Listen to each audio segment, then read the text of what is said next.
శైవక్షేత్రంలో హరిక్షేత్రంలో శివుడు కొలువై ఉండడం చాలా అరుదుగా చూస్తుంటాం. కానీ ఈ క్షేత్రంలో వీరిద్దరూ ఏకశిలలో కొలువై దర్శనమిస్తున్నారు. అదే హరిహరీశ్వర ఆలయం.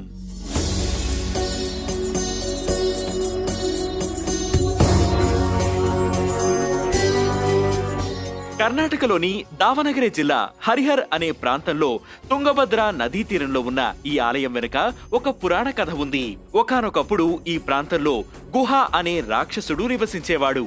అతను తూర్పున ఉచ్చంగి దుర్గం నుండి, దక్షిణంలో గోవినహాలు, పశ్చిమంలో మొదనూరు, ఉత్తరంలో ఐరాణి వరకు విస్తరించిన ప్రాంతాన్ని ఆక్రమించాడు. తన తపస్సుతో బ్రహ్మదేవుణ్ణి ప్రసన్నం చేసుకున్న రాక్షసుడు ఒక వరం పొందాడు. దీని ప్రకారం విష్ణువు లేదా శివుడు ఒంటరిగా అతన్ని చంపలేరు. అప్పటి నుంచి దేవతలను మానవులను హింసకు గురిచేయడం ప్రారంభించాడు.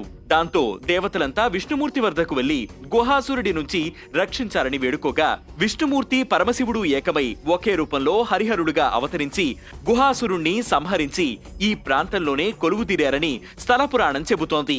ఈ సంఘటన హరిహర్ ప్రాంతంలో జరిగిందని నమ్ముతారు. అందుకే ఇక్కడ ఆలయం నిర్మించినట్లు అర్చకులు, స్థానికులు చెబుతారు.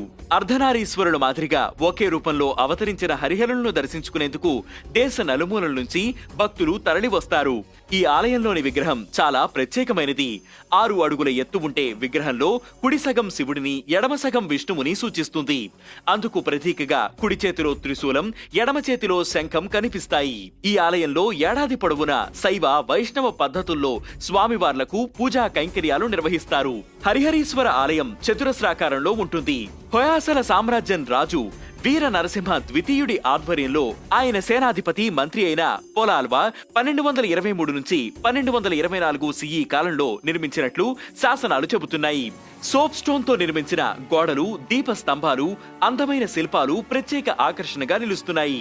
క్రీస్తు శకం 1268లో హొయసల వంశానికి చెందిన రాజు నరసింహ తృతీయుడి సేనాధిపతి సోమ అనే వ్యక్తి ఈ ఆలయంలో ఇతర నిర్మాణాలు చేశారు.